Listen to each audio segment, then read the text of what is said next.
Okay, this is the study guide audio review, 356, exam 1.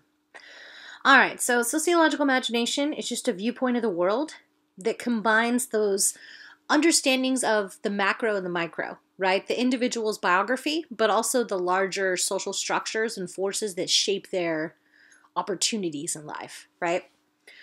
Hegemony are just those categories in society that we take for granted, right? We don't challenge them because they're just considered dominant, right? So they're kind of considered normal.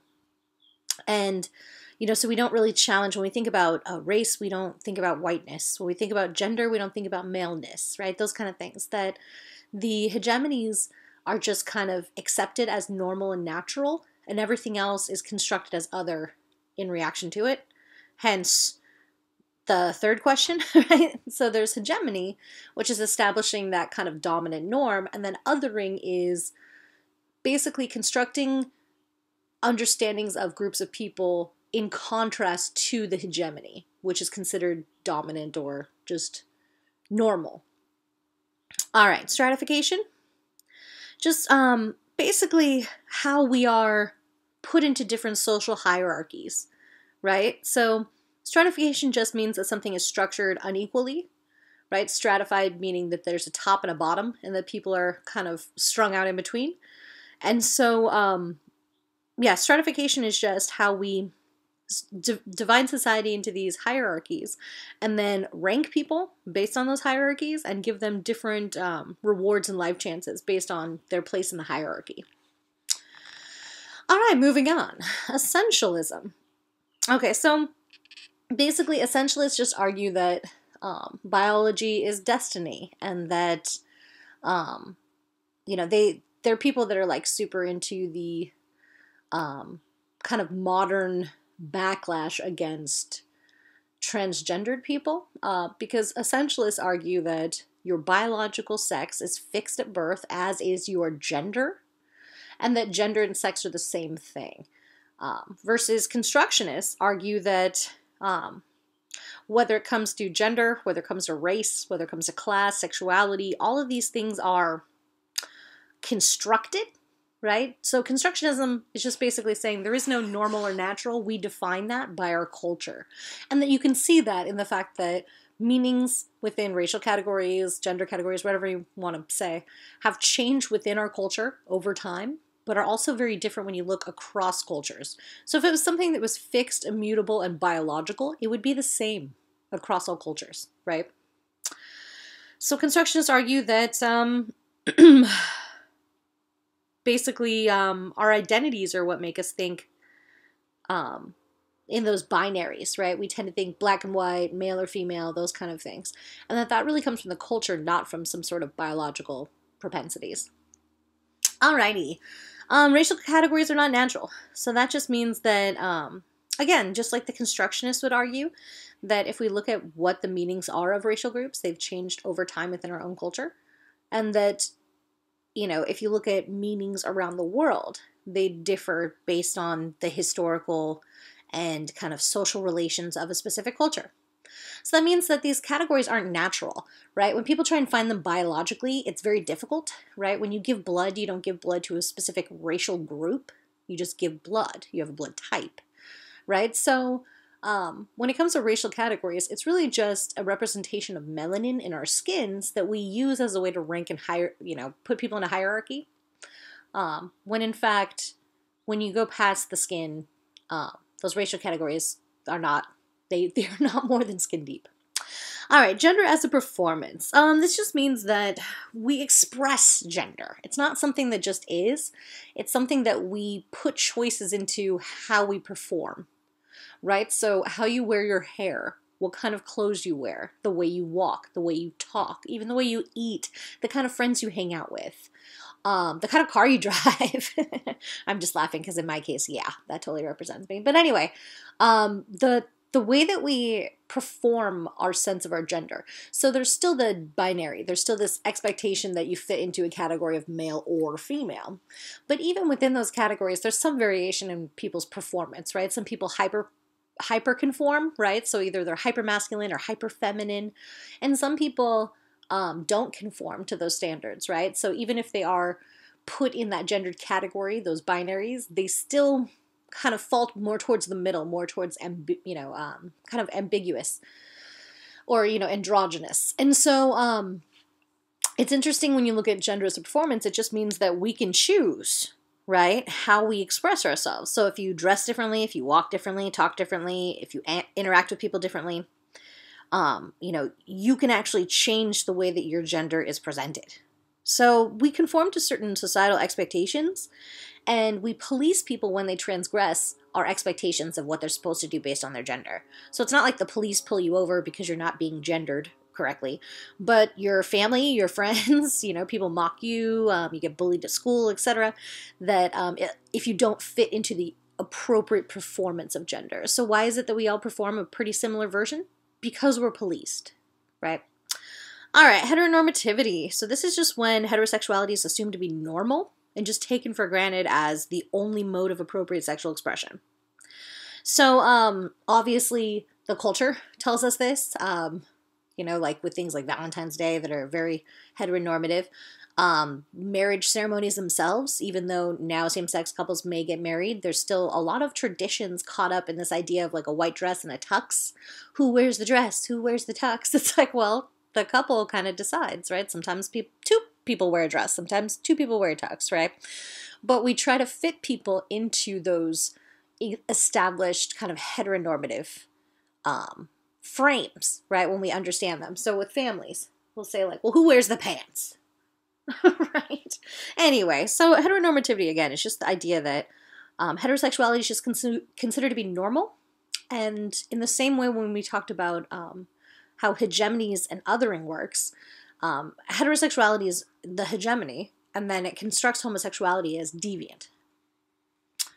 Alrighty, chapter 4. Okay, so whiteness.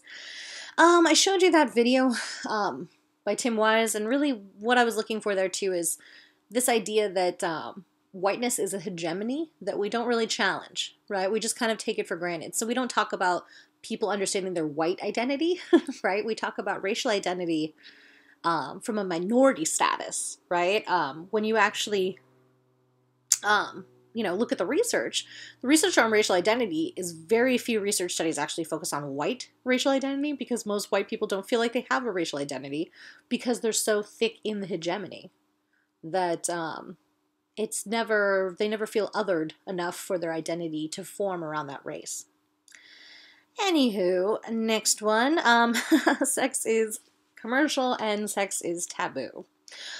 Just the idea that, we have this weird thing in our culture where we don't want to educate kids about sex because we're afraid that they'll have it, right? And that's a very cultural understanding. But at the same time, sex is commercial, right? We've turned literally everything into sex when it comes to advertising. They trivialize the body, they cut women up into parts, and basically use those parts to sell all sorts of products. And of course, this affects the way that we understand sex as something frivolous, as something to be sought after for confirming one's masculinity, right? All of this kind of crap really is coming from our culture that tells us, like, you're not supposed to talk about it, you're supposed to hide it because it's taboo. But at the same time, it's on every billboard, it's on every advertisement, it's even in radio advertisements, it's literally used to sell everything. So this obviously affects the way that young people understand sexuality, because you don't talk to them about the normal kind of like, love, affection, consent, things like that, because parents don't feel comfortable talking to their kids about it. Schools have a limited access to talking about these things. And then kids are educated through the culture by watching pornography, by looking at advertising, right? By the time a kid's 15, they've already spent more time watching television than in school. So obviously the cumulative effect of a lot of these advertisements that sexualize everything is to really not understand sex, right? Unless we actually talk straightforwardly about these things, and talk about the consent and the relationship aspects and the emotions and not just the biological aspects, then we're not going to get past this problem. All right, social class and socialization.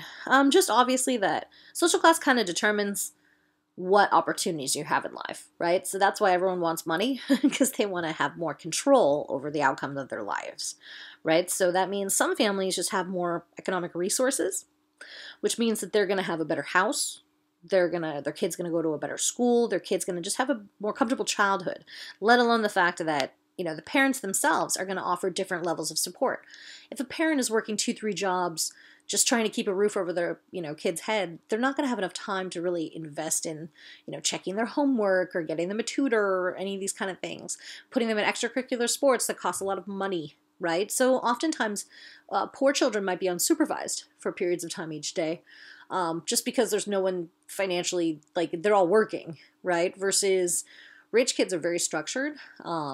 Their opportunities are everywhere, right? They're going from their mandolin practice to their, their recital, to their this, to that, to every kind of, opportunity that they have to play sports, cultural things, art, music, these kind of things that poor kids just don't have access to, let alone tutoring in subjects where they're deficient, right? So this just means children in lower classes have to deal with not just not having as much stuff, not having a nice house, not going to a nice school, but really the danger of their neighborhood and any of the underground economy or other kind of things that sneak in because of the dangers of their neighborhoods. So again, it just means that we're socialized to live different worlds by the social class that we have, because our parents construct for us what a normal world is, and so they're going to see the world differently based on their own social class. Alrighty, class, race, motherhood. Just the idea that basically the opportunities that children have, right? Again, are shaped by these interlocking understandings, right? This kind of matrix of domination, right? So, if a kid is poor, they are likely to have other social deficits, meaning there's a long history of racial control, gender control in the labor market, in society in general, in a lot of institutions. And so this just means that, it's going to affect the way that these children are socialized, right? And that's going to affect every part of their daily lived experience, right? So not just being poor, but being a person of color, how they're going to deal with, the poverty, but also the racial discrimination and stigma, right? Also the issues of being a woman, right? That compound those and kind of confuse or complicate those situations as well. All right. The next one's just this idea that while girls are assumed to be less aggressive than boys because of our gendered stereotypes in society, a lot of young girls that grow up in poor neighborhoods where there's a lot of violence used as a means of social control on the street, they have to learn how to wield violence in a way to protect themselves at a young age. So if she defends herself in such a way, she's now, considered failing as a woman. But if she isn't able to defend herself, she's kind of considered failing in her neighborhood. So it's an interesting intersection, right, of how when it comes to bullying, right, we assume that girls are just going to talk behind each other's backs and things like that and not actually fight each other. So when poor students or students of color are more likely to actually, fight, they're going to face recrimination within the school system in a way that, students that are bullying through gossiping and that kind of thing are just not, only because what they're doing is not gender expectations, right? So meaning we expect boys to punch each other, but we don't expect girls to punch each other. So when they do it, it's considered more deviant. Just like we don't consider boys to gossip, so when they do it, it's considered more deviant. Does that make sense? All right. I don't know, because I just said I'm speaking to myself. Okay, cool. All right, next one. Stereotype, just the definition from the chapter. Oversimplified picture of the world. Overgeneralized belief that a certain trait, behavior, or attitude characterizes all members of a social group. The normality of stereotypes is just that, our brains like dichotomies because we like to figure things out quickly, right? We have this problem where we want to go into a situation and have the definition of the situation clearly, So as a result, stereotypes persist because they stick in our brains. They already fit in our binary logic. And we basically, when we interact with people, we assume about them based on the characteristics that they show. Like, so their gender, their race, their class. Like, we judge or assume certain things about them based on these kind of stereotypes. That's why they're very resistant to change, because they kind of get built back into our social interactions. All right, prejudice, again, just the definition from the book. The result of stereotypes becoming the basis of belief in rigid, unfavorable judgments and feelings about members of another ethno-racial, gender, class, or sexual group. All right, so, some prejudices change over time, right, obviously. When it comes to gender and sexual prejudice, well, first of all, gender prejudice, even though a lot of stereotypes about women have changed, right? Now we're kind of more okay with women not just being mothers, things like that. Some of the roles within society have changed for women or opened up. We still see women as passive, emotional, and dependent on men. So that's how, in a lot of ways, that gender prejudice has remained the same. When it comes to the sexual prejudice, it also relates to gender, right? Because this heterosexism we have in our culture, it makes a hierarchy, right? Where it places heterosexuals at the top, and anyone that's at all different or expresses any difference to that is constructed as abnormal, deviant, and dangerous, not just as a person, but to the values of society, right? And it's interesting that when you look at this, even when it comes to sexual prejudice, there's difference between genders, meaning women tend to have less sexual prejudice, meaning they're less homophobic. And it makes sense, though, again, because think about it. Men are constantly threatened with being called a homosexual for pretty much anything they do. So it makes sense that they would have more of a knee-jerk reaction to homophobia. And really, it means that, determining or proving that you're a heterosexual, conforming to those traditional gender roles has more power or leverage for men in society. So it makes sense that it's a greater concern for men than for women. All right. Let's see. Race and biological weakness. So in the 18th and 19th century, most white people believed in the biological truth of a racial hierarchy, which was literally put into science, right? You have eugenics. Medicine had, published articles. So again, this was considered science, so people really believed it. And so it's really interesting how that works. It's very convenient that the beliefs about racial inferiority always serve to benefit the dominant group, meaning that when these racial understandings change, they always change however they do in relation to what the dominant group wants and how they want to control minority groups. All right. Biological inevitabilism. Ooh, that's a big one. Inevitabilism. All right. So basically, it makes sense that we see gender as a biological inevitability, though, again, gender and sex are different, right? But people see it as connected to biological sex.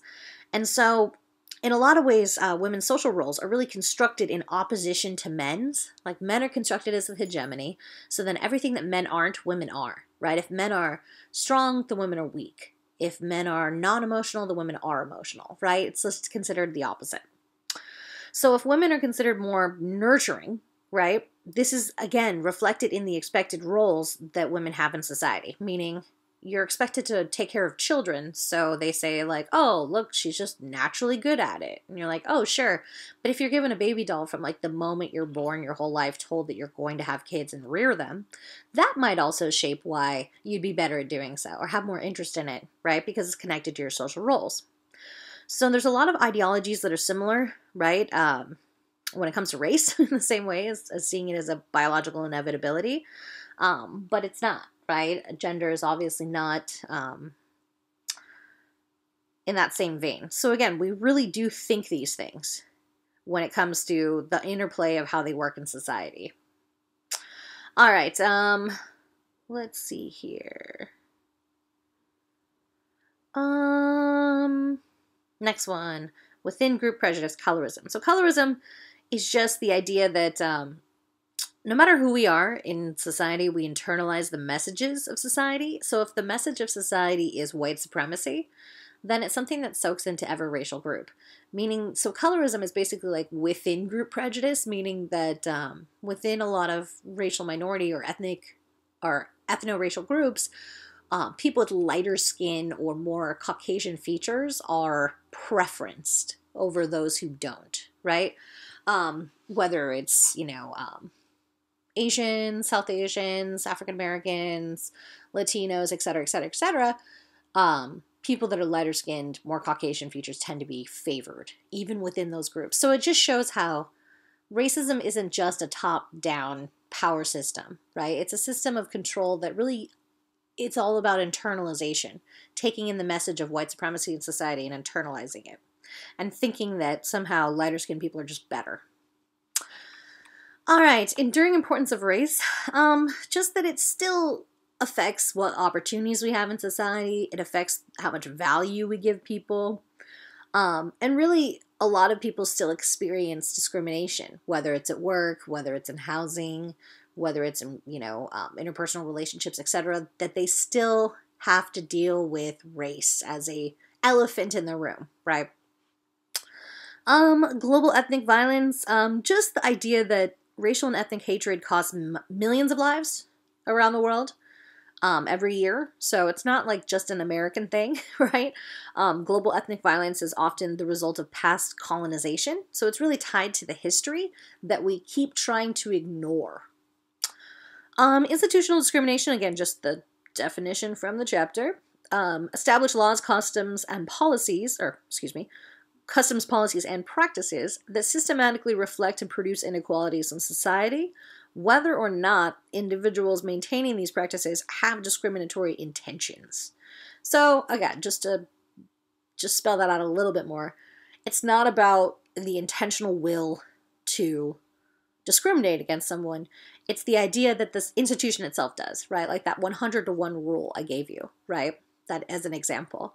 It's not necessarily the judge, the lawyer, the etc., the person that's like willfully discriminating, but the idea that the law itself established a completely different standard for one type of drug than another, and one group of people is associated with that drug and policed and hotspot policing based on that drug. That's kind of one example of how institutional discrimination works. The judge doesn't have to be racist for the institution to have a racial slant, right? All right, from this one, it was just review the list of privilege, right, from the reading. Basically, just so you can tell what is not an example of that. So some of the ones, obviously we talked about the flesh-colored Band-Aids, being followed in a store, all that kind of stuff. Not being expected to, speak on behalf of your race, all that kind of stuff. So really, what you're going to be looking for there is something that just isn't an example of white privilege. All right, intersectionality. Just a way to understand the complicated nature of our multiple social identities because we don't experience them separately. We experience them at the same time, and they inform each other. So the matrix of domination is just the interlocking levels of domination that stem from the way that society structures class, race, and gender. Let's see, what else? All right, intersectional systems of inequality. So we experience those social identities as overlapping, right? Like with the matrix of domination, race, class, gender, sexuality, et cetera, et cetera. And they form different complex social relationships in the way that we determine people, meaning it's not just your gender, right? It's not just, women this, but, a poor woman of color is looked at differently than a rich, white woman or something like that, right? That their life is different as well. So it's important to look at the social structure to see how those interactional or intersectional systems are built into our institutions. And since they're built into our institutions, it's something as a result of being a part of our value system in the culture, that some people are better than others, right? So we come to see people in power as normal and natural, and those at the bottom of the hierarchy as it fall for their low social positions. Instead of seeing it as a rigged game or an unequal playing field, we see it as like, people who work hard and people who are lazy, right? All right, each is socially constructed, just meaning that race, class, and gender, socially constructed, right? Because they're constructed as binaries. They're considered to be, and again, they're reflections of the culture. So it's a category of group identity, but also a social structure. So that's really all I'm looking for there, is that, yes, your race is yours, but it also has a social definition in what that race means in the culture. It's embedded in social institutions because if you think about the ones that we talked about in class, in the reading we talked about, work, family, things like that, religion, education, all of those things that, we have a lot of ways that gender, race, class works their way into those relationships. So, like we talked about before, class structures different family opportunities and expectations, different structures of family. Education, right? Obviously stratified by social class. Race is a factor when it comes to, who's deemed, worthy to get into certain schools, like we saw with the I2M Harvard example.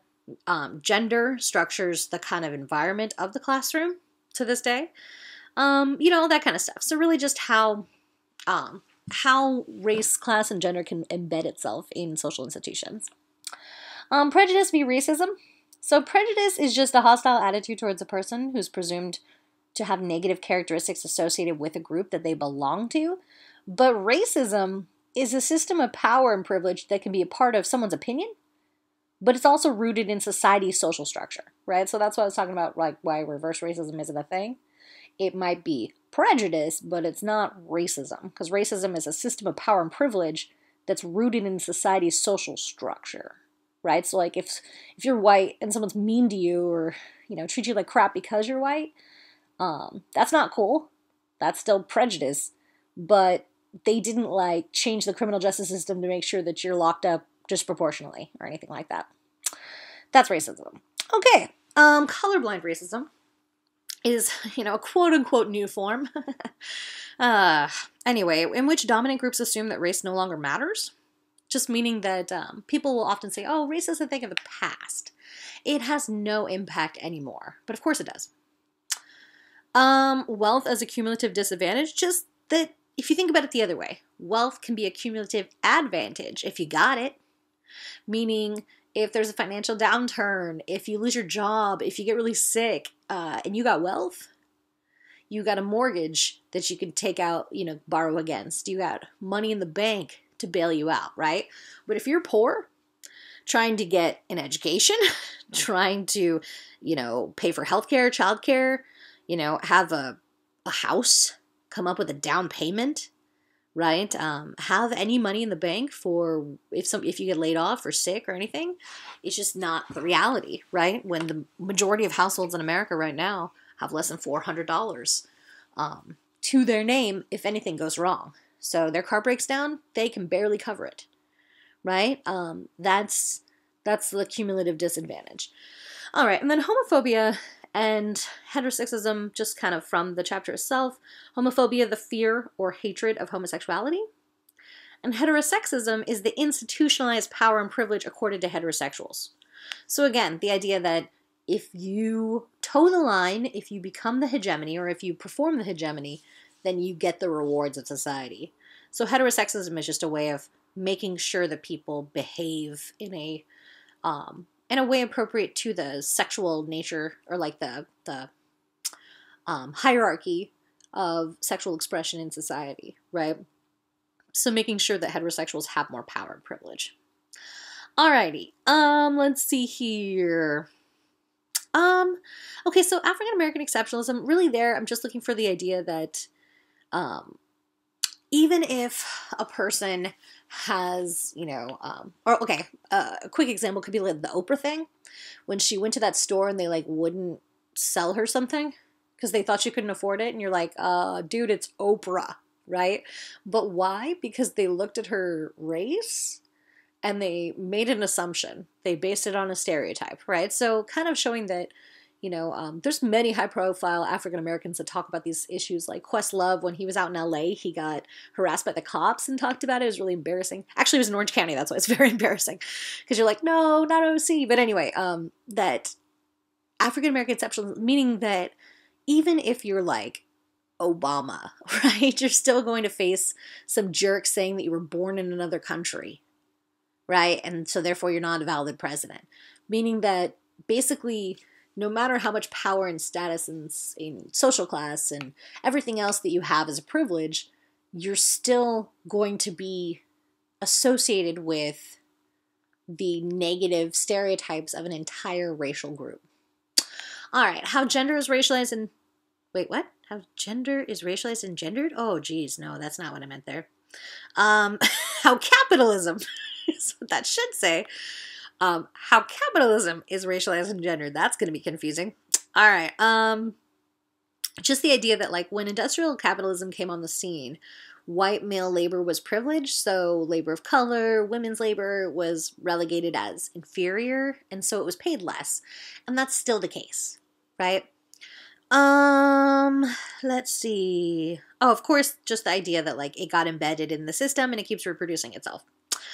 Alrighty. Masculinities and capitalism. Just the idea that like hegemonic masculinity legitimizes people who are able to embody it. So it's interesting that it's even made its way into the capitalistic system, meaning like the markets themselves are kind of fall in line with masculine gender stereotypes, right? So like violence, really contrasting themselves as different from subordinate masculinities. So, power, strength, dominance, all that kind of masculine stuff. And really it's linked to not just capitalist history, but also the violence of colonialism, right? The slave trade, the institution of slavery. And it's really just that idea of like some people have the power to control other people, right? That's what colonialism was. That's what the slave trade was. That's what slavery was just this kind of obscene masculinity that said that you can control and dominate entire groups of people, right? To your will, because you decided, because you're the better one, because you're the stronger one, because you're the dominant one. Alrighty. Oops. Alrighty there. What does it mean? Short answer essays. What does it mean to examine gender through the prism of difference? Alright, so this one obviously just browse through that reading again. I'm hoping you already read it the first time, but if you didn't, this would be the time because I will be able to tell in the essay question. It's not like I can give you exactly a formulaic thing for what would answer this because there's many different examples, but really just examining it through the prism of difference is trying to understand the complicated nature of how gender is constructed when you view it through those other existing hierarchies, right? So kind of like what I said before, the idea of like what it means to be a disabled, queer, black woman is just constructed as very different than what it means to be a, rich Latina without a disability or something like that. So again, that prism is like, how do we understand how gender even operates? It's that it has multiple layers depending on those other social categories. So how has the study of gender been redefined? Now that's something you're going to have to explain in your words based on that reading. All right, how are race, class, and gender divisions deeply embedded in the structure of social institutions? So this is where it's like, if you can't give examples, come on now. I already gave like 10 examples in this audio review, right? So you would want to start out by just saying like, yes, race, class, and gender divisions are deeply embedded in the structure of social institutions. So I want you to give me an example, one of each. How is race? So that could be that 100 to 1 rule, right? Class, right? How is class embedded? That unequal funding for education. I don't know. That could be one example. How it makes its way into the social institutions so that it reifies social inequality over time so that only the rich receive a good education, end up at the best schools, end up with the best jobs as a result. Gender, right? It could be the structure of the family, within religion, right? Even within higher education, anything like that. Just to say how it's made its way into the structure of a social institution. So I would suggest, kind of going back, looking at how we talked about how it relates to, work, how it relates to the family, religion, et cetera, et cetera, et cetera. Just pull from a couple of those examples that you'll see in the previous chapters and you'll be good. Just want one of each. Doesn't have to be like a huge page of it. just to give me like, yeah, it's embedded. Here's an example. Here's an example. Here's an example. The end. All right. Hopefully this is helpful. And yeah, that's it.